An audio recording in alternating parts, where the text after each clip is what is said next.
My name is Lila, and the first time my mother called me a family parasite, I was 16, standing in our cramped kitchen, stirring a pot of soup I'd scraped together from wilted vegetables and a bouillon cube. Her voice cut through the steam like a blade, cold and deliberate. "You're nothing but a leech, Lila, draining what little we have." The words weren't just cruel, they were a sentence, a verdict that branded me worthless in the eyes of the one person who was supposed to see me. I gripped the wooden spoon so hard, my knuckles whitened the heat from the stove blurring my vision, or maybe that was the tears I fought to keep hidden. I wasn't crying because I believed her. I was crying because I didn't know how to make her see me as anything else. Harrow, the town I grew up in, was a place where dreams went to die, smothered under the weight of diesel fumes and small-town gossip. We lived in a 2-bedroom apartment that always smelled faintly of mildew, the kind of place where the walls seemed to lean, in whispering reminders of everything we lacked. My mother Diane was a seamstress at a factory that churned out wedding dresses, her hands calloused from hours of stitching lace she'd never wear. She was a woman hardened by life, her laughter replaced by sighs long before I was old enough to understand why. My father had walked out when I was 6, leaving behind a stack of unpaid bills and a void in my mother's heart that she filled with resentment. My older brother Nate was her pride and joy, tall, charming, with a smile that could melt ice and a knack for making everyone believe he was destined for greatness. And me, I was the shadow, the quiet girl with messy braids and a heart full of stories I didn't know how to tell.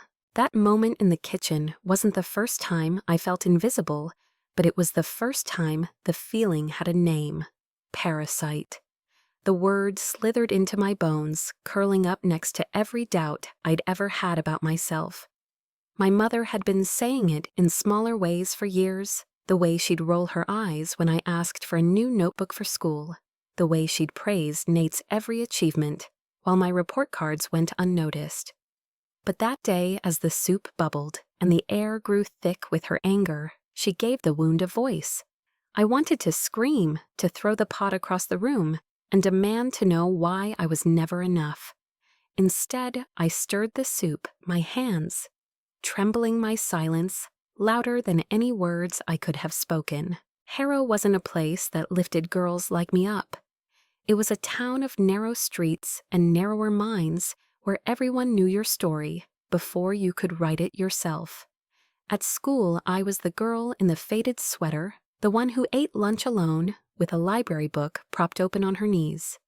The other kids didn't bully me, not in the dramatic way you'd see in movies. Their cruelty was quieter whispers behind hands' giggles. When I walked by, the subtle exclusion that stings more than a slap. The teachers didn't pay me much mind either, except for Mrs. Callahan, my English teacher, who once slipped a note on my essay that read, "Your words have power, Lila. Don't hide them." It was the kindest thing anyone had ever said to me, but even that came with a sting. The implication that I was hiding, that my voice was something I'd buried, instead of something the world had silenced. I wasn't completely alone, though. My best friend Sarah was my anchor in the storm. She was everything I wasn't, loud, fearless, with a laugh that could fill a room and a heart big enough to hold all my broken pieces. Her family lived in a trailer park on the edge of town, but their home was warm in a way mine never was, filled with the smell of her mom's cooking and the sound of her dad's old guitar.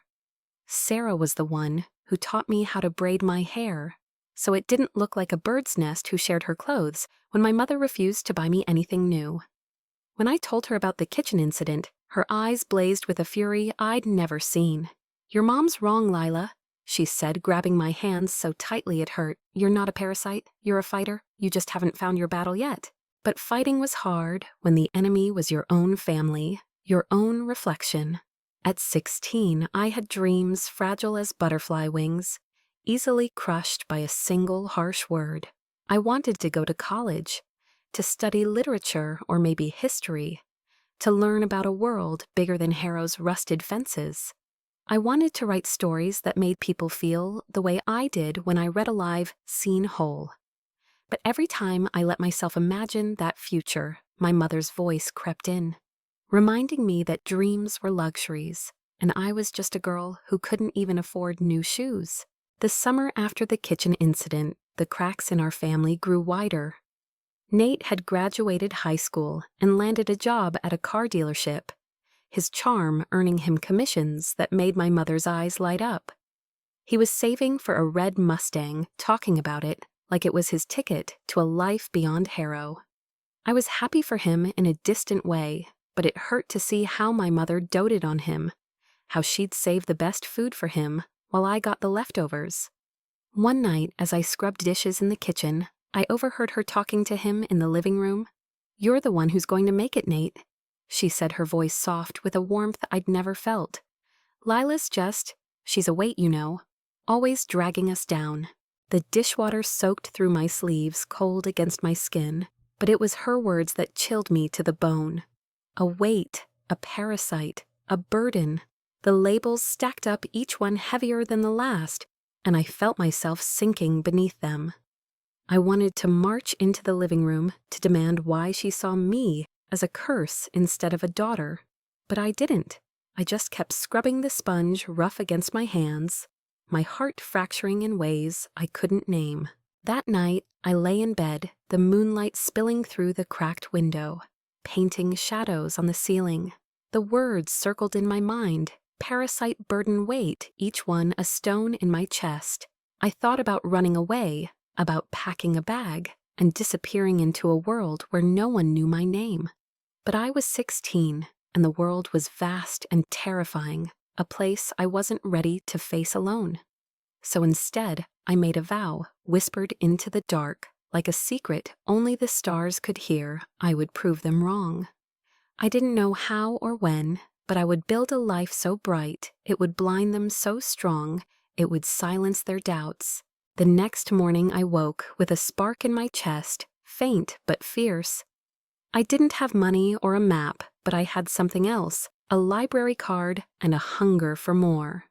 I started spending every spare moment at the Harrow Public Library, a squat brick building that smelled of old books and possibility. I devoured everything novels that took me to faraway places, biographies of women who'd clawed their way out of nothing college brochures that promised futures I could barely imagine. I began writing too, spilling my pain onto pages, crafting stories about girls who slayed monsters and built empires from their own shattered dreams. It wasn't much, but it was mine. For the first time, I felt like I was moving, not just surviving. I didn't know then that the path ahead would be jagged and lonely, that every step would demand more of me than I thought I could give. All I knew was that I was done being their parasite. I was going to be a creator, a dreamer, a force they couldn't ignore. And one day I'd make them see it, every single one of them. The library became my sanctuary, a place where the world's sharp edges dulled, and my mother's words couldn't follow. Every afternoon after school, I'd slip through its heavy glass doors, the scent of aging paper wrapping around me like a hug. I'd claim a corner table by the window where the light slanted in just right, and lose myself in books that promised futures I could barely dream of. But it wasn't just the books that kept me coming back. It was Mrs. Ellis, the librarian, a woman with silver hair and eyes that saw more than you wanted them to. She was the first person who looked at me like I was worth something, and that small act of belief changed everything. Mrs. Ellis wasn't like the other adults in Harrow, who either pitied me or ignored me. She had a quiet strength, a way of moving through the world that made you feel like she'd seen every kind of pain and come out the other side whole. The first time she spoke to me, I was hunched over a college brochure, my fingers smudged with pencil lead from scribbling notes. "Planning your escape, Lila?" She asked, her voice warm but not prying. I froze, expecting judgment, but her smile was soft, like she'd been where I was and knew the weight of it. "You've got a good head on your shoulders," she said. "Don't let anyone tell you otherwise." It was a simple thing, but to a girl who'd been called a parasite, It was a lifeline. That fall, I turned 17, and the ache in my chest grew heavier. Home was a battlefield, every day a new skirmish. My mother's resentment had hardened into something colder, more deliberate. She'd stopped yelling, which was worse. Her silence was a wall I couldn't climb. Nate was thriving at the dealership, his red Mustang now parked outside our apartment, a gleaming symbol of his success. My mother would beam when he came home, her pride in him a spotlight that left me in the dark. I tried to be happy for him, but it was hard when every compliment he got felt like a reminder of my own failures. "Nate's going to buy a house one day," my mother would say, her voice bright with certainty. "He's the one who'll take care of us." The unspoken truth hung in the air. I was the one who'd never amount to anything. I started avoiding home as much as I could. I'd stay at the library until it closed, then wander the streets with Sarah, our breath fogging in the crisp autumn air. Sarah was my safe harbor, the one person who could make me laugh, even when my heart was breaking. We'd sit on the swings at the empty playground, talking about everything and nothing, her crush on a boy from her math class, my secret hope of getting into a college far from Harrow. "You're gonna do it, Lila," she'd say, kicking her legs to swing higher. "You're gonna get out of here and write books that make people cry." I wanted to believe her, but the gap between where I was and where I wanted to be felt like a canyon I didn't know how to cross. One evening, as the library's closing bell chimed, Mrs. Ellis handed me a flyer for a writing contest. It was for high school students, sponsored by a community college 2 towns over. The prize was a $500 scholarship and a chance to read your work at a regional conference. "You should enter," she said, her eyes steady on mine.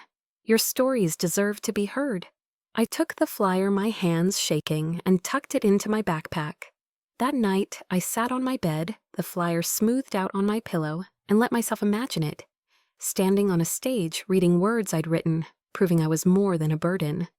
But doubt crept in, whispering that I wasn't good enough, that girls like me didn't win things like this.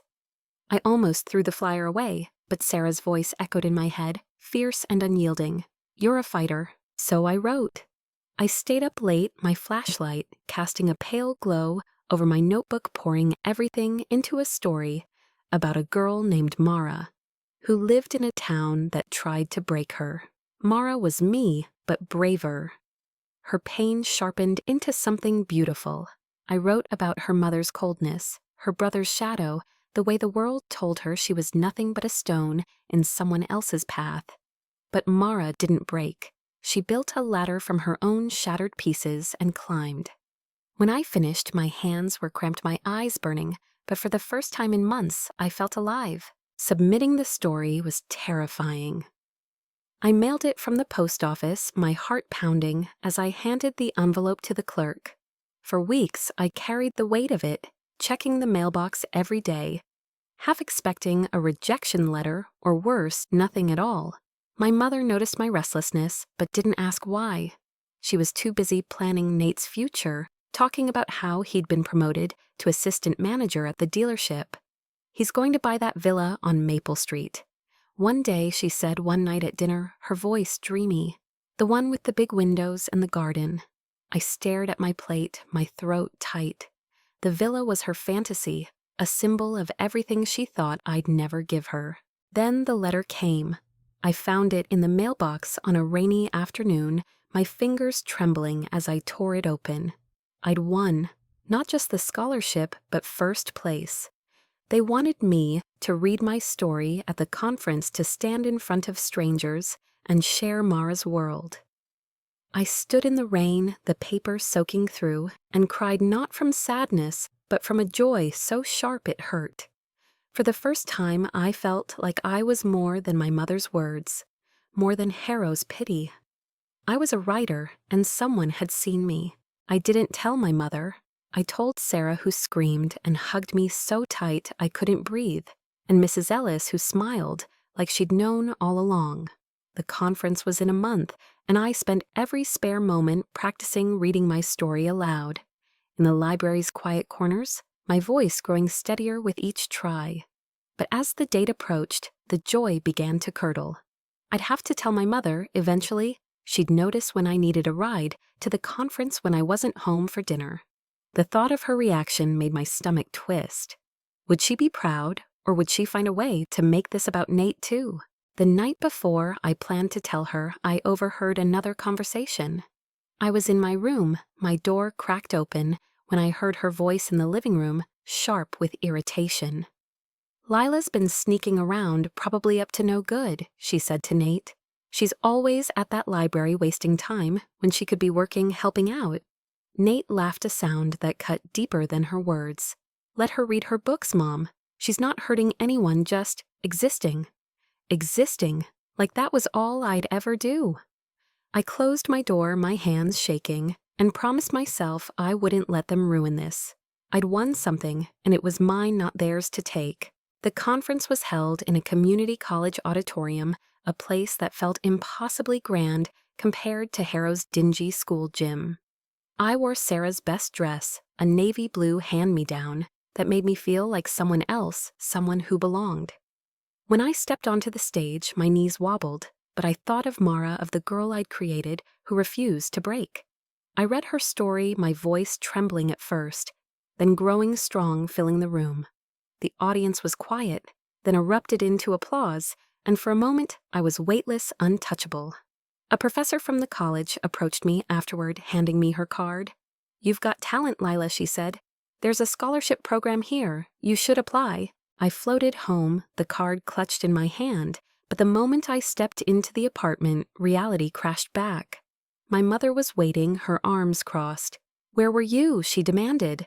I told her about the contest, the win, the scholarship possibility.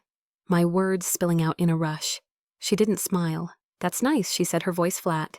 "But don't get your hopes up. Girls like you don't get scholarships."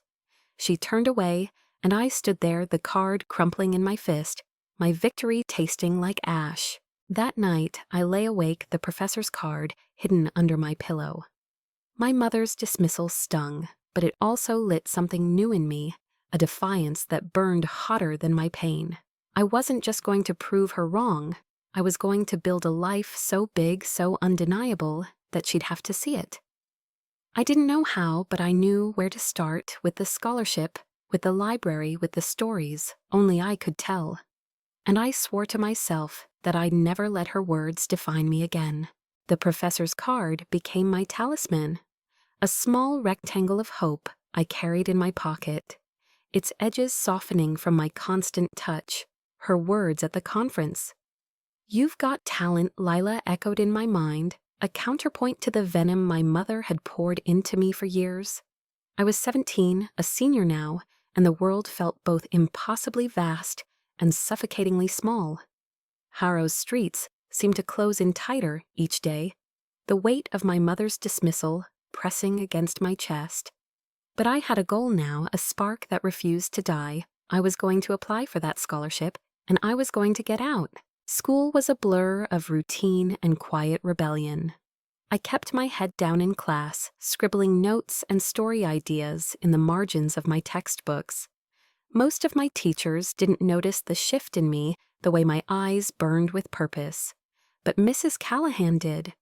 She'd always seen something in me, even when I was just the quiet girl with the frayed backpack. One day, after I turned in an essay about Emily Dickinson's Defiance, she asked me to stay after class. "Lila," she said, leaning against her desk, "you're different this year. There's a fire in you. What's changed?" I hesitated, then told her about the writing contest, the scholarship program, the professor's card. Her face softened, but her voice was firm. "You're capable of more than you know, but it's not enough to want it, you have to fight for it, every single day." Her words stuck with me, a challenge and a promise. I started fighting in my own quiet way. I spent every evening at the library, Mrs. Ellis, helping me track down scholarship applications and study guides for the SAT. I couldn't afford a prep course, so I borrowed practice books, their pages worn from years of use. I'd sit at my corner table, the fluorescent lights buzzing overhead, and work until my eyes ached. Math was my weakest subject, the numbers blurring into nonsense. but I forced myself through it, whispering Mrs. Callahan's words like a mantra, fight for it. Every single day. Home was harder to navigate. My mother's indifference had settled into a routine, her attention fixed on Nate, who was now a full-fledged manager at the dealership. He'd bought the red Mustang, and the apartment felt smaller with his success, filling every corner. My mother would cook his favorite meals, her laughter ringing out. When he told stories about his day, I'd eat in silence, my plate piled with whatever was left, my presence barely acknowledged. One night, I tried to share my plans, my voice small but steady. "I'm applying for a scholarship," I said, pushing my peas around my plate, "to a college 2 towns over." My mother didn't look up. "That's a lot of effort for something that won't happen," she said, cutting into her chicken. Nate snorted not unkindly, but it stung all the same.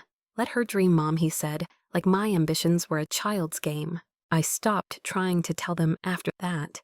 Their doubt was a weight I could not carry, not when I was already fighting to believe in myself. Instead, I poured my energy into my applications, my stories, my future. Sarah was my cheerleader, sneaking me snacks when I studied late, reading my essays, and gasping at the parts that made her cry. "You're going to be famous, Lila," she'd say, her eyes bright with belief. "You're going to write books, and I'm going to be in the front row at your signings." Her faith in me was a gift, but it also scared me. Her expectations felt like a responsibility, another thing I couldn't afford to fail. The scholarship application was daunting, a packet of forms and essays that demanded I lay myself bare. They wanted to know my story, not just my grades or test scores, but who I was, what I'd overcome. I wrote about the kitchen incident, the word parasite, carved into my memory, the way my mother's voice had shaped me like a sculptor's chisel. I wrote about Mara, the girl from my contest story, and how she was me, but stronger, a version of myself I was still reaching for.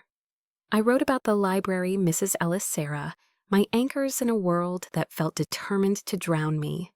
When I sealed the envelope, my hands shook not from fear, but from the weight of everything I'd put into those pages. Waiting for a response was agony. I'd check the mailbox daily, my heart racing only to find bills or Nate's car magazines. I tried to focus on school, on my stories, but doubt crept in, whispering that my mother was right, that girls like me didn't get scholarships. Mrs. Ellis noticed my restlessness and started inviting me to help with library tasks, sorting books, organizing shelves, just to keep me grounded.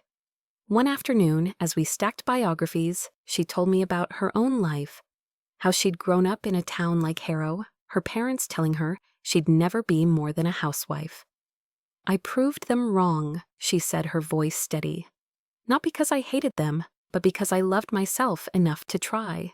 Her words settled into me, a quiet strength I carried home. Home, though, was a reminder of everything I was fighting against. One evening, I came back from the library to find my mother and Nate in the living room, a real estate magazine open on the coffee table. They were talking about the villa on Maple Street, again the one my mother dreamed of, with its white columns and rose garden. "When you buy it, Nate," she said, her voice warm, "we'll finally have a real home." I stood in the doorway, unnoticed, my backpack heavy on my shoulders. The villa was her escape, her proof that she'd raised a son who could give her what I never would. I wanted to tell her about the scholarship, to make her see that I was trying to, but her laughter stopped me. It was a sound I rarely heard, and I couldn't bear to break it. Instead, I went to my room and wrote. I filled pages with stories of girls who rose from ashes, who built castles from their pain. Writing was my rebellion, my way of shouting into a world that refused to listen. I started a new story about a girl named Alara, who lived in a house of glass, every word thrown at her, leaving cracks in the walls. Alara didn't run from the shards. She used them to build a mosaic, a masterpiece of her own making. Each word I wrote felt like a step toward the girl I wanted to be, the one who'd prove them all wrong. Then the letter arrived. It was a crisp morning, the air sharp with the promise of winter. When I found the envelope in the mailbox, my name typed in bold. I didn't open it right away. I carried it to the library, my heart pounding, and sat at my corner table, Mrs. Ellis watching from the circulation desk. My hands trembled as I tore it open, the words blurring before my eyes. I'd been accepted, a full scholarship to the community college renewable for 4 years if I kept my grades up. There was a handwritten note from the professor I'd met at the conference. Lila, your story moved us. We can't wait to see what you do next. I cried right there in the library, my tears smudging the letter. Mrs. Ellis came over, her hand gentle on my shoulder, and didn't say anything, just let me feel it. When I told Sarah, she screamed and spun me around. In the playground, her joy louder than my own. For the first time, I believed I could do this, that I could build a life beyond Harrow, beyond my mother's words. But telling her was another hurdle, one I wasn't ready to face. I kept the letter hidden, tucked inside my favorite book, waiting for the right moment if such a thing existed. The weeks that followed were a strange mix of triumph and tension. I started preparing for college meeting with an advisor who helped me plan my courses. I chose literature and creative writing courses that felt like home. But at home, the air grew heavier. My mother sensed something, though I hadn't told her. "You're awfully quiet lately," she said one night, her tone suspicious. "What are you hiding?" I shrugged, my heart racing, and changed the subject. Nate, oblivious, kept talking about the villa, about how he was saving for a down payment. My mother's eyes shone when she looked at him, and I wondered if she'd ever look at me that way. I didn't know then that the scholarship was just the beginning, that the road ahead would test me in ways I couldn't imagine. All I knew was that I'd taken my first real step, and it felt like standing on the edge of a cliff, the wind at my back, the world stretching out below. I was scared, but I was ready. And I promised myself, as I lay in bed that night, the letter pressed against my heart, that I'd keep fighting no matter what came next. The scholarship letter was my secret, a flame I guarded in the hollow of my chest. I was 17, on the cusp of graduating high school, and for the first time I could see a horizon beyond Harrow's rusted fences. The community college was only 2 towns over, but it felt like a different world, a place where I could be Lila the writer, not Lila the parasite. I spent the spring of my senior year in a fever of preparation, meeting with my advisor, picking classes, and filling out forms that made my future feel real. But every step forward was shadowed by the weight of home, where my mother's indifference and Nate's casual dismissal reminded me how little they expected of me. I graduated high school in a haze of quiet triumph. The ceremony was held in the school gym, the air thick with sweat and cheap perfume. Sarah was there, cheering loud enough for both of us, her parents clapping beside her. My mother came, but she left early, claiming she had a shift. Nate didn't show at all. He was working, as always, chasing the villa that haunted my mother's dreams. I walked across the stage, my cap slipping on my head, and clutched my diploma like a shield. It wasn't just a piece of paper. It was proof that I was more than their words. College started in the fall, and I moved into a dorm on campus, a small room with cinder-block walls and a view of a parking lot. The scholarship covered tuition and housing, but I needed a job for everything else. Books, food, the bus fare back to Harrow, when I couldn't avoid it. I found work at the campus library shelving books and helping students find obscure texts. It was quiet, familiar work, and it gave me time to think, to write. My classes were a revelation. In my literature seminars, we read Toni Morrison and Virginia Woolf, their words cracking me open and piecing me back together. My creative writing professor, Dr. Reyes, was a wiry woman with a sharp tongue and a knack for seeing through excuses. She read my first story, a reworking of Alara the Girl Who Built Mosaics from Glass, and called me to her office. "This is raw, Lila," she said, tapping the pages. "But it's real. Keep writing. Don't hold back." I didn't hold back. I wrote late into the night, my roommate snoring softly across the room, my laptop's glow the only light. I wrote about Harrow, about the kitchen where my mother branded me, about the library where I found myself. My stories were my rebellion, my way of claiming a voice the world had tried to silence. Dr. Reyes started sharing my work in class anonymous at first, then with my name when I let her. My classmates' reactions, nods, gasps, quiet tears were a kind of validation I'd never known. For the first time, I felt seen, not as a burden, but as someone with something to say. But home pulled at me, a tether I couldn't cut. I went back to Harrow every few weeks, mostly to see Sarah, who was working at a diner and saving for beauty school. My mother's apartment felt smaller each time, the air thick with unspoken resentment. She never asked about college, never commented on the books I carried, or the way my eyes lit up when I talked about my classes. Nate was still the star, his promotion to regional manager, the talk of every dinner. He's close to buying that villa, my mother would say, her voice bright with pride. Maple Street, Lila. You've seen it, the one with the roses. I'd nod my throat tight and wonder why she couldn't see that I was building something too. Sarah noticed the change in me, though. We'd meet at the diner after her shift, sharing a plate of fries, and she'd grin at the way I talked about my professors, my stories. "You're different, Lila," she said one night, her eyes soft. "Like you're finally you." Her words warmed me, but they also scared me. Being me meant letting go of the girl who'd cowered in that kitchen, and I wasn't sure I was ready to lose her completely. She was my pain, but she was also my fire. My first big win came in the spring of my freshman year.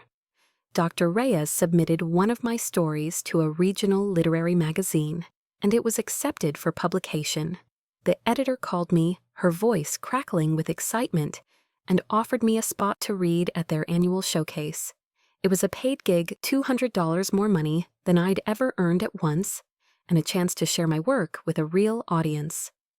I told Mrs. Ellis, first calling her from the campus. Library, my voice shaking. "I knew you'd do it," she said, her pride wrapping around me like a blanket. Sarah screamed when I told her, insisting we celebrate with milkshakes. I didn't tell my mother. I couldn't bear the thought of her flat. "That's nice, stealing this from me." The showcase was in a small theater, the kind with creaky seats and a single spotlight. I wore a dress I'd bought from a thrift store, its green fabric soft against my skin, and stood backstage, my heart pounding so hard I thought I'd faint. When my name was called, I stepped into the light, my story clutched in my hands. It was about a girl named Celine, who carried her mother's words like stones, but learned to carve them into wings. I read my voice steady, despite the tremor in my chest, and the room was silent, then alive with applause.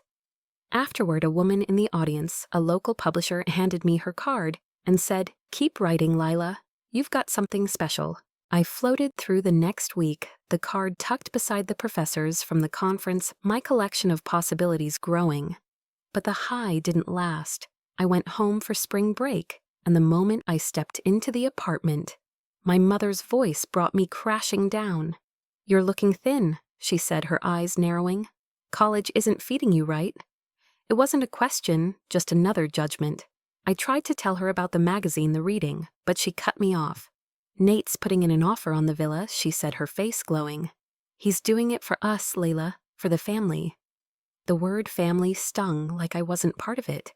I nodded my victory, shrinking in her shadow, and went to my old room, the walls closing in. That night I overheard them again, my mother and Nate, their voices low in the living room. "Lila's wasting her time at that school," my mother said, her tone sharp. "She'll drop out, mark my words. She's not cut out for it." Nate didn't argue, just mumbled something about letting me figure it out. I sat on my bed, my hands clenched, and felt the old wound reopen, parasite burden, failure. But this time, something shifted. Their words didn't break me, they fueled me. I wasn't the girl in the kitchen anymore, stirring soup and swallowing tears. I was a writer, a scholar, a fighter, and I was done letting them define me. Back at college, I threw myself into my work with a ferocity that surprised even Dr. Reyes. I joined the literary magazine's staff, started a writing group, and applied for a summer internship at a small press in the city. I was building something piece by piece, and each step felt like a brick in a wall between me and Harrow. My grades were strong, my stories sharper, my voice louder. I started saving money from my library job, small amounts that added up to possibility. I wasn't sure what for yet, a laptop, a bus ticket, a life, but it was mine. By the end of my freshman year, I'd won another award this time, a statewide writing competition with a $1,000 prize. The ceremony was at the college, and Sarah drove up to watch her cheers echoing in the auditorium. Mrs. Ellis came too, her eyes misty as I accepted the plaque. I sent my mother an invitation, but she didn't come. Work, she said when I called, her voice clipped. I didn't let it hurt me, not this time. I was learning to find my worth in myself, in the people who saw me Sarah, Mrs. Ellis, Dr. Reyes. They were my family now, the ones who held my dreams instead of crushing them. But the villa loomed a ghost in every conversation with my mother. She talked about it constantly, her voice alive with a hope I'd never inspired. Nate's so close, she'd say, her eyes distant. He's going to make it happen. I nodded, my heart heavy, and wondered what it would take for her to see me the way she saw him. I didn't know then that the answer was coming, that the villa would become more than a dream. It would be the stage for a reckoning I couldn't yet imagine. All I knew was that I was rising slow but sure, and I wasn't stopping for anyone. The summer after my freshman year was a turning point, a season of sweat and possibility that hardened my resolve like clay in a kiln. I was 18 now, no longer the trembling girl in the kitchen, though her shadow lingered in the quiet moments. The internship I'd applied for at the small press in the city came through a 3-month stint that paid just enough to cover a shared apartment and bus fare. I packed a duffel bag with clothes and books, my scholarship letter, an award plaque tucked carefully inside, and left Harrow without looking back. My mother barely noticed my departure, her attention fixed on Nate's latest triumph. He'd put in an offer on the villa on Maple Street, and she was already imagining herself in its rose garden. "Don't get into trouble," she said, as I left, her voice distracted, like I was a guest overstaying my welcome. The city was a shock, a cacophony of horns and voices that drowned out the whispers of my past. The press was a cramped office above a bookstore, its walls lined with manuscripts and coffee stains. My job was simple: reading submissions, copy editing, running errands, but it felt like a privilege, a glimpse into a world where words were currency. My boss, Clara, was a no-nonsense woman in her 40s, her glasses perpetually sliding down her nose. She took a liking to me, maybe because I worked harder than anyone else, staying late to polish a paragraph or rewrite a rejection letter to sound kinder. "You've got a good eye, Lila," she said one day, handing me a stack of short stories to review. "And a better heart. Don't lose that." I thrived in that office, surrounded by people who valued what I'd spent years hiding. I started submitting my own work to journals, small ones at first, then bigger ones as my confidence grew. By the end of the summer, I'd published 3 stories, each one a piece of my soul carved onto the page. One about a girl who burned her family's expectations to ash and built a new life from the embers, won a national contest with a $2,000 prize. Clara threw an impromptu party in the office, complete with cheap wine and a cake that said "Lila's on fire." I laughed, my cheeks warm, and felt a pride I hadn't known I could claim. But the city wasn't all triumphs. The apartment I shared with 2 other interns was a shoebox, the walls thin enough to hear every argument and late-night phone call. I missed Sarah, who was back in Harrow, working double shifts to pay for beauty school. We texted constantly, her messages full of emojis and encouragement, but it wasn't the same as sitting on the swings, her laughter chasing away my doubts. I called Mrs. Ellis once a week, updating her on my stories, my job, the way the city made me feel both invincible and small. "You're blooming, Lila," she said, her voice crackling through the phone. "Keep going. You're almost there." Almost there. The words haunted me because I wasn't sure where there was. I knew I wanted more than Harrow, more than my mother's coldness, but the shape of my future was still blurry, a sketch I was drawing with every story, every late night at the press. I saved every penny I could, my bank account growing slowly. $50 here, $100 there, towards something I couldn't yet name. Maybe a better apartment, maybe a trip somewhere new, maybe just the freedom to choose. For now it was enough to know I was moving forward each step, a defiance of the girl I'd been. When I returned to college for my sophomore year, I was different, taller somehow. Though I hadn't grown an inch.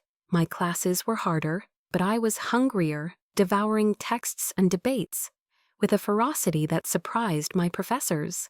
Dr. Reyes noticed, pulling me aside after a workshop to say, "You're not just writing stories anymore, Lila.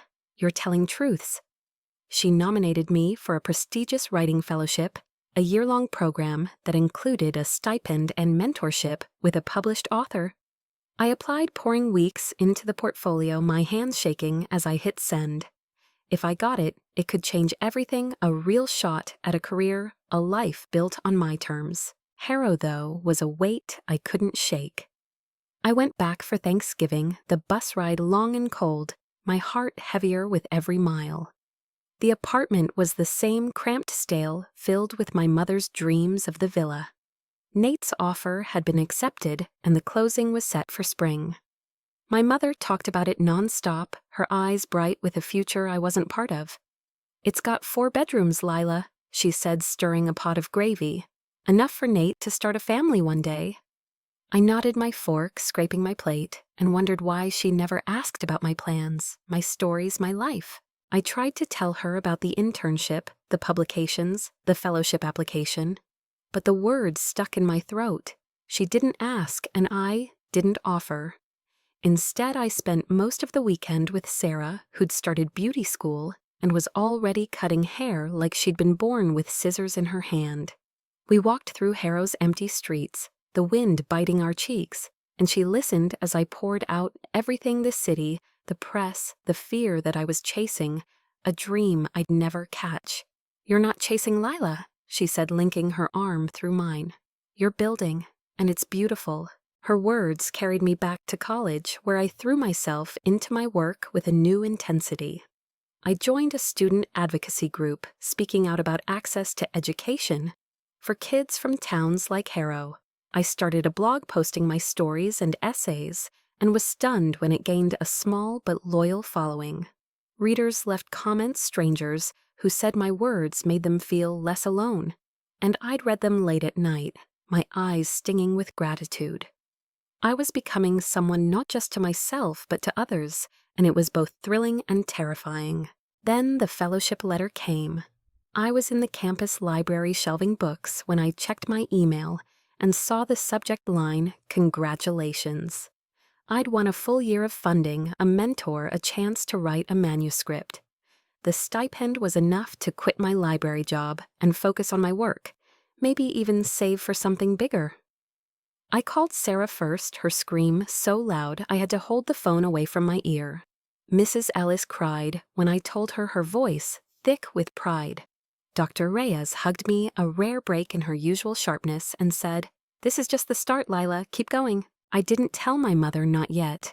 I wanted to hold this victory close, to let it be mine before her doubt could touch it. But I couldn't avoid Harrow forever. Christmas break loomed, and I knew I'd have to face her, to walk into the apartment where the villa was the only dream that mattered. The night before I left, I sat in my dorm, my fellowship letter in my hands, and wrote a new story. It was about a girl named Vesper who carried her family's scorn like a cloak but wove it into armor. Vesper didn't beg for love, she built her own. As I wrote, I felt a shift, a certainty that I was Vesper, that I was stronger than I'd ever believed. Harrow was colder than I remembered, the streets slick with ice, the air heavy with unspoken expectations. My mother was in high spirits, the villa's closing date set for March. She and Nate had been to see it, walking through its empty rooms, planning where the furniture would go. "It's perfect," she said at dinner, her smile wide. "Nate's giving us a real home." I knotted my heart a knot and tried to find the courage to tell her about the fellowship. I waited until Nate was out, until it was just us in the kitchen, the dishes dripping in the sink. I won a writing fellowship, I said, my voice steady, despite the tremor in my chest.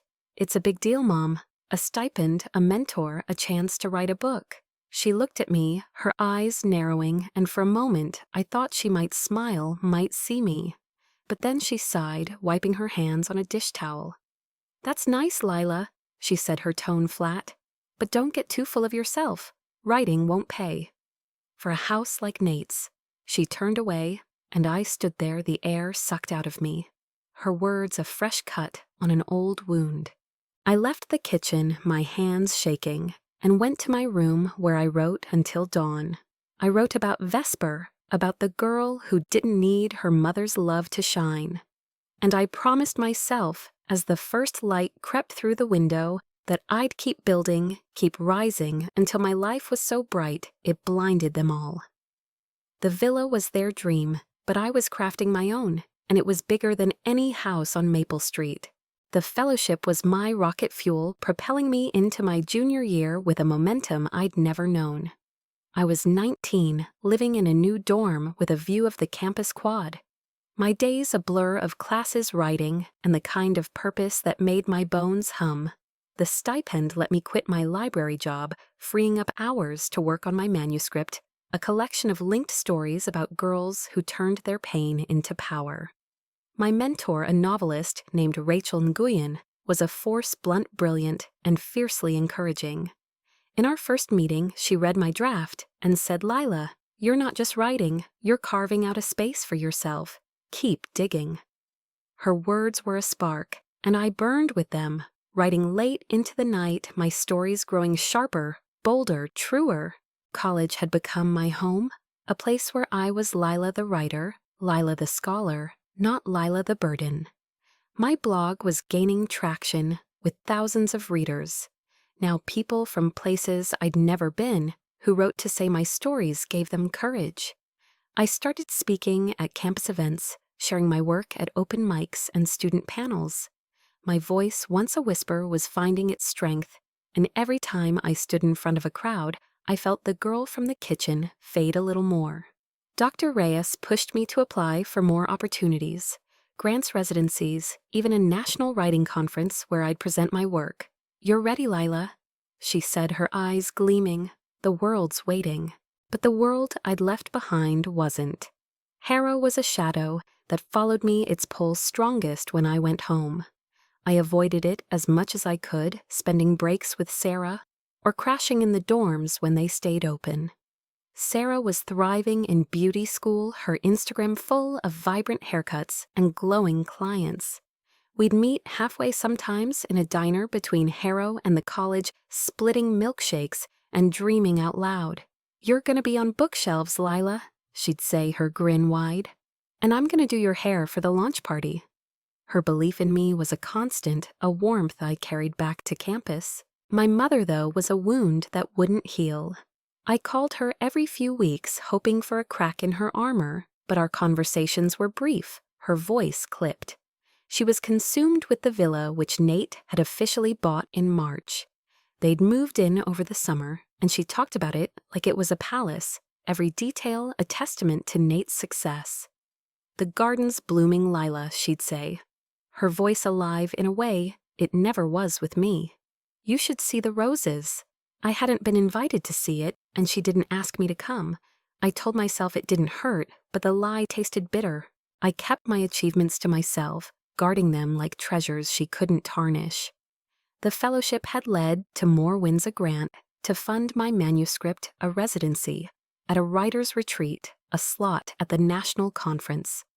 I was invited to guest lecture in a creative writing class, standing in front of students my age, sharing how I turned my pain into stories. Your scars are your strength. I told them, my voice steady, and saw their eyes light up, some nodding, some crying. I was becoming a voice for others, a beacon for kids from towns like Harrow, and it filled me with a purpose I hadn't known I could hold. But purpose didn't erase the ache. One night after a late writing session, I called Mrs. Ellis, needing her steady presence. I told her about the conference, the manuscript, the way my life was growing bigger than I'd ever dreamed. I'm proud of you, Lila, she said, her voice soft. But are you proud of yourself? The question caught me off guard. I was proud of my work, my fight, but myself. The girl who still flinched at her mother's voice, who carried Parasite like a scar, I wasn't sure. The national conference was the pinnacle of my junior year, held in a sleek convention center in Chicago. I'd never been so far from home, and the city's skyline took my breath away, all glass and ambition. My presentation was on a panel about emerging voices, and I read a story from my manuscript Vesper's story, The Girl Who Wove Armor from Scorn. The room was packed, the audience, a mix of writers, editors, and students, their faces rapt as I spoke. When I finished, the applause was thunderous, and a literary agent approached me afterward, her card crisp in my hand. "I want to represent you, Lila," she said. "Your voice is one in a million." I nodded, too stunned to speak, and felt the world shift beneath me. I called Sarah from my hotel room, my voice shaking with excitement. She screamed, then laughed, then cried, promising to visit when my book sold. I called Mrs. Ellis, who said, "This is your moment, Lila. Own it." I didn't call my mother. I wanted to hear her say she was proud, but I knew she'd mention the villainate anything but me. Instead, I wrote, filling pages with Vesper's triumph, letting her carry my joy and my pain. Back at college, the agent's offer became real. We signed a contract, and she started shopping my manuscript to publishers. The process was slow, nerve-wracking, but it gave me hope, a tangible dream I could touch. I kept writing, speaking, building. I started a scholarship fund at the college, a small one for students from low-income towns. I named it after Mrs. Ellis, who cried when I told her, her hands trembling as she hugged me. "You're giving back, Lila," she said. "That's how you know you've made it."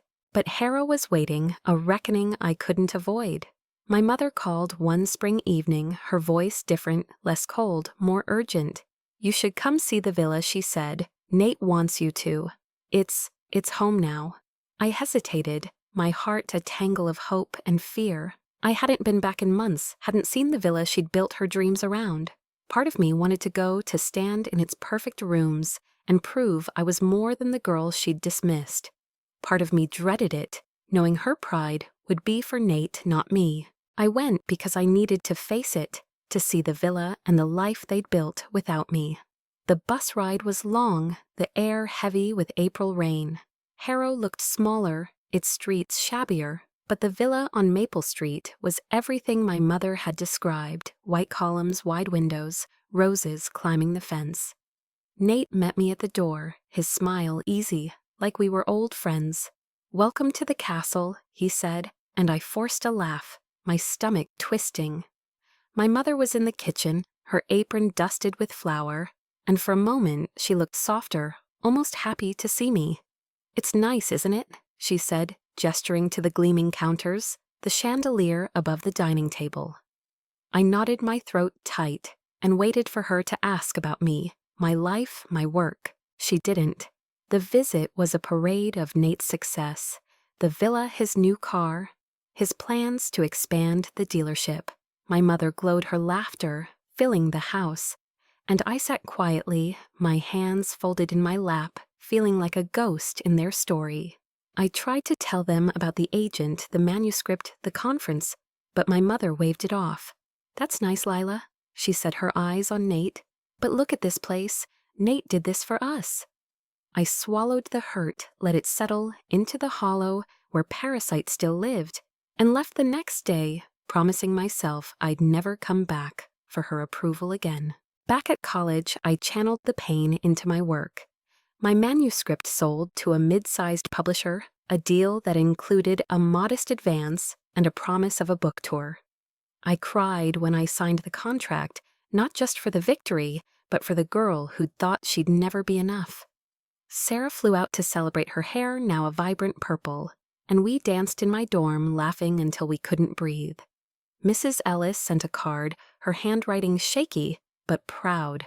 I didn't tell my mother. I was done chasing her love. I was rising higher than I'd ever dreamed, and the villa was just a house, not my future. My future was in my words, my readers, the life I was building brick by brick. And I knew as I wrote Vesper's final chapter that I was ready for whatever came next, even if it meant facing Harrow one last time. The book deal was a supernova, a burst of light that changed the shape of my world. I was 20 halfway through my junior year, and my manuscript, now titled Mosaics of Glass, was set to hit shelves in a year. The publisher planned a small tour, starting with bookstores near the college and stretching to cities I'd only dreamed of visiting. My agent Lauren was relentless, pushing me to polish the manuscript while lining up interviews and readings. "You're not just a writer, Lila," she said during one of our calls, her voice crackling with excitement. "You're a story. People are going to want to know you." Her words thrilled me, but they also pressed against the bruise of my past. I wasn't sure I was ready for the world, to know the girl from Harrow, the one who'd been called a parasite. College was a whirlwind of deadlines and dreams. I balanced classes, my blog, and the scholarship fund, which had grown enough to support 2 students this year. I spoke at more events, my voice steadier, with each one sharing my journey from a crumbling apartment to a book deal. Audiences leaned in their eyes, wide some crying, as I talked about turning pain into power. I felt like Vesper, my story's heroine weaving armor from the scorn I'd carried.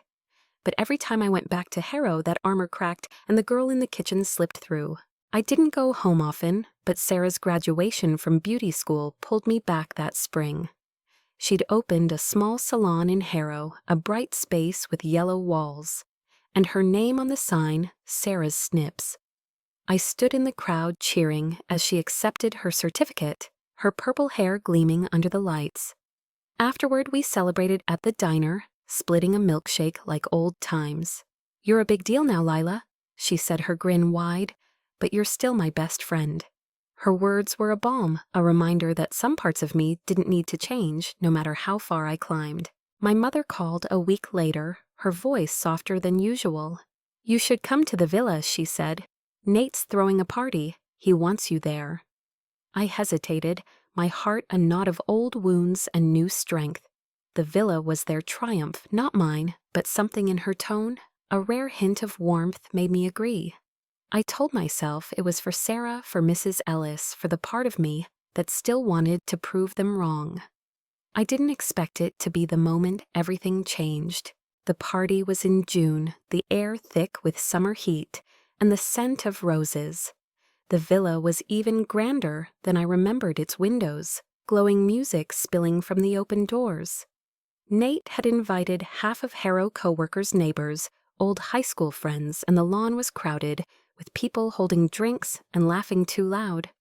My mother was in her element, her dress new, her smile wide as she showed off the house. "Nate did this," she said to anyone who'd listen, her pride. A spotlight I'd never stood in. I wore a simple black dress, my hair loose, my book deal, a secret I carried like a shield. I found Sarah in the garden, her laughter cutting through the noise. She hugged me, her arms tight, and whispered, "You look like you belong somewhere bigger than this." I smiled, but my eyes were on my mother, who was guiding guests through the house, her voice bright with stories of Nate's success. I wondered if she'd ever tell a story about me, if she even knew I had one.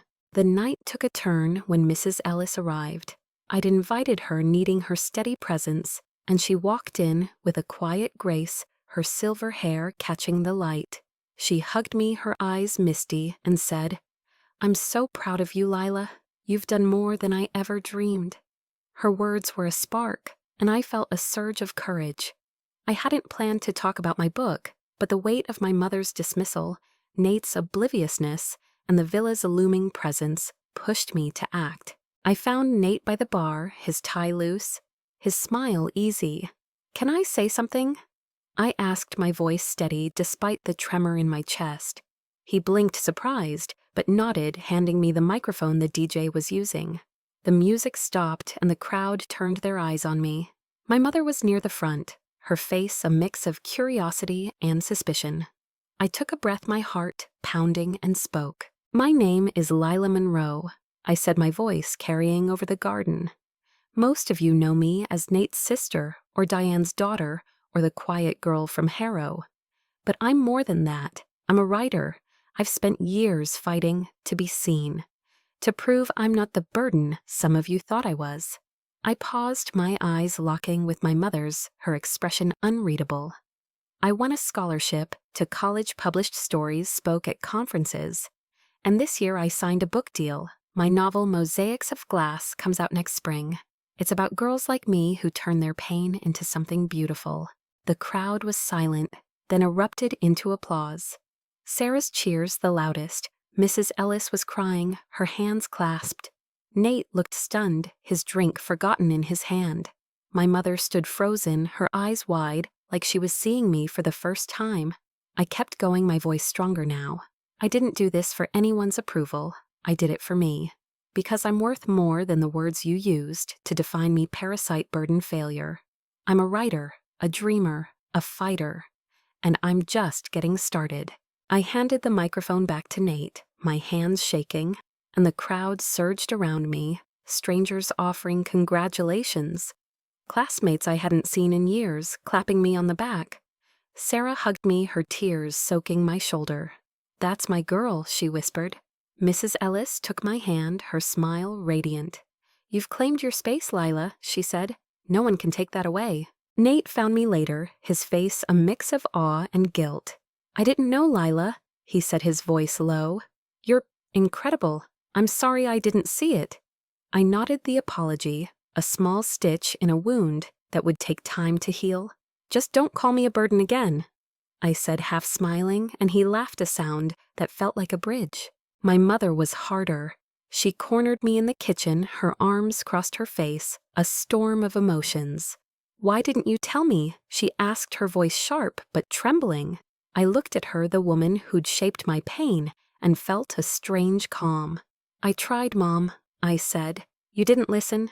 You were too busy with Nate with this house, but I don't need your pride anymore. I've got my own." Her eyes filled with tears, and for a moment I thought she might apologize, might pull me into a hug like the mothers in movies.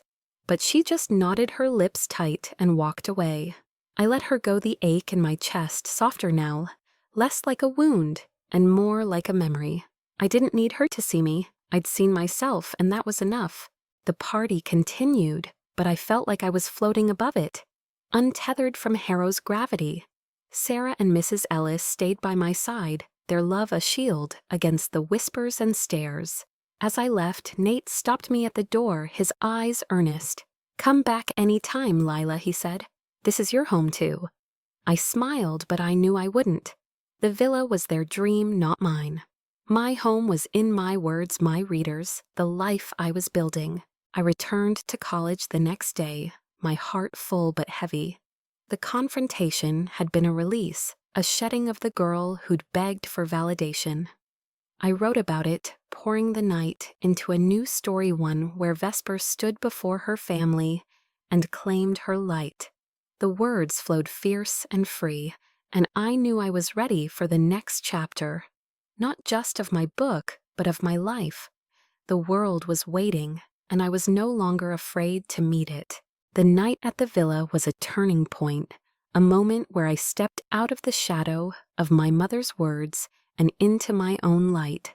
I was 20, my book deal, signed my manuscript, in the final stages of edits, and the world felt wide open, a canvas I was painting with every word, every choice. Back at college, I threw myself into the whirlwind of my junior year's end balancing classes, the scholarship fund, and preparations for the book tour.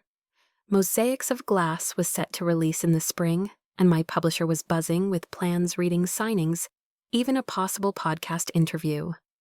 Lauren, my agent, called weekly, her voice a mix of excitement and urgency. "This is your moment, Lila," she said. "Own it." I was trying, but the weight of my past lingered, a quiet ache that surfaced in the still moments before sleep.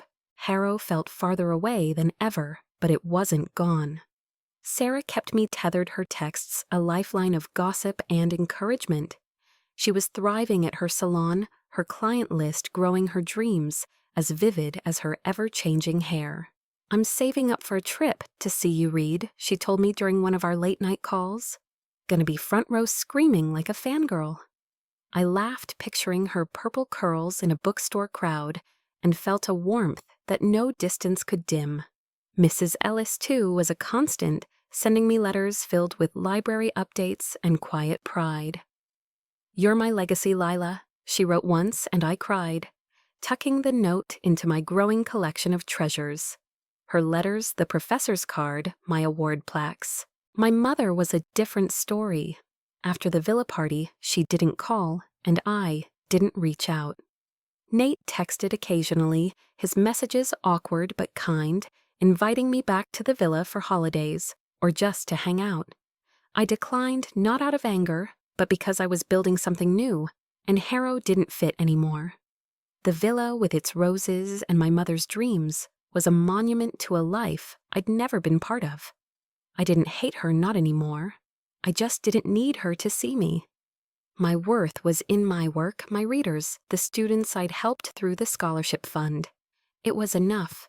The book tour began in April, a month after my 21st birthday. The first stop was a bookstore near campus, a cozy space with wooden shelves and the smell of fresh coffee. I wore a green dress, the same color as the one from my first reading years ago, and stood at a podium, my hands steady, despite the butterflies in my stomach. The room was packed, students, professors, even a few readers who'd found me through my blog. Sarah was there, true to her word, her grin wide as she waved from the front row. Mrs. Ellis sat beside her, her eyes shining. I read from mosaics of Glass Vesper's story, my voice carrying the weight of every wound and triumph. The audience was quiet, then alive with applause, and I felt weightless, like I'd finally shed the last of the girl in the kitchen. Afterward, I signed books my hand, cramping as I wrote messages to strangers who felt like friends. A girl my age, her eyes red from crying, told me, "Your book made me feel like I could keep going." I hugged her, my throat tight, and realized this was why I wrote, not just for me, but for them, the ones who carried their own versions of Parasite. Sarah and Mrs. Ellis took me to dinner, toasting with milkshakes, and I laughed until my sides ached, my heart full in a way I'd never thought possible. The tour took me to new cities, each one a blur of bookstores and faces. I spoke about my journey, about Harrow, about the mother who didn't see me, and the girl who learned to see herself. Audiences listened, some crying, some nodding, and I felt a connection that went beyond words. My blog exploded, my followers now in the tens of thousands, and my publisher started talking about a second book. I was no longer just Lila from Harrow. I was Lila Monroe, author, voice force. But the past has a way of finding you. A month into the tour, I got an email from Nate, forwarded from my publisher's website. "Lila," he wrote, "Mom saw your book in a store. She didn't say much, but she bought it. I think she's proud in her way. Come home when you can." I read it twice, my heart, a tangle of hope and caution. Proud in her way. It wasn't the apology I'd once craved, but it was something, a crack in the wall between us. I didn't reply, not yet. I wasn't ready to step back into the villa's shadow. Instead, I kept moving forward. I endowed the scholarship fund with part of my advance, enough to support 5 students a year. I named it the Ellis Monroe Fund, honoring Mrs. Ellis and the girl I'd become. At the dedication ceremony, I spoke to a crowd of donors and students, my voice clear. "Your worth doesn't depend on someone else's validation." I said, my eyes on the horizon, "It's in you, in what you build, in the stories you tell." The applause was warm, but it was the students' faces, hopeful, determined, that stayed with me. The tour ended in Chicago, the city where I'd first caught the agent's eye. The reading was at a historic library, its stained glass windows casting rainbows on the floor. I wore a necklace Sarah had given me, a small glass pendant, shaped like a star, a symbol of the mosaics I'd built. As I read Vesper's final chapter, I felt her strength in me, a fusion of the girl I'd been and the woman I was becoming. The audience stood when I finished their cheers. a wave that carried me higher than I'd ever been. Afterward, I sat at a signing table, the line stretching out the door. A woman approached her face, familiar but older, her hair streaked with gray. It was my mother. I froze my pen, hovering over a book, my heart racing. She looked at me, her eyes softer than I'd ever seen, and placed a copy of Mosaics of Glass on the table. I read it, she said, her voice low. I didn't know Lila. I didn't know you. I swallowed the ache in my chest, sharp, but different, less like pain and more like release. I tried to tell you, I said, my voice steady, but I don't need you to know me anymore. I know myself. She nodded, tears spilling down her cheeks, and for a moment I saw the woman behind the words, the one who'd been broken by her own dreams. I signed her book, my hand steady, and wrote, "To Mom." Your words shaped me, but I shaped myself. She took it, her hands trembling, and left without another word. I didn't forgive her, not fully. Some wounds are too deep for that. But I let her go, let the villa and its roses fade into the background of my life. I had my own dreams now, my own home in the stories I told. The people I loved, the future I was building. Sarah, Mrs. Ellis, Dr. Reyes. They were my family, the ones who'd seen me when I was invisible. And my readers, strangers, who became kin through my words, were my legacy. As I left Chicago, the glass star necklace caught the light, a reminder of the mosaics I'd made from my broken pieces. I wasn't done building. There were more books, more students, more cities waiting. But I was whole, not because anyone else said so, but because I'd claimed it. I'd bought my own villa, not on Maple Street, but in the life I'd crafted, brick by brick, word by word. And as I boarded the plane, my notebook open to a new story, I whispered to myself, your worth doesn't depend on someone else's validation. It was my truth, my anthem, my star, and it would guide me always into whatever came next.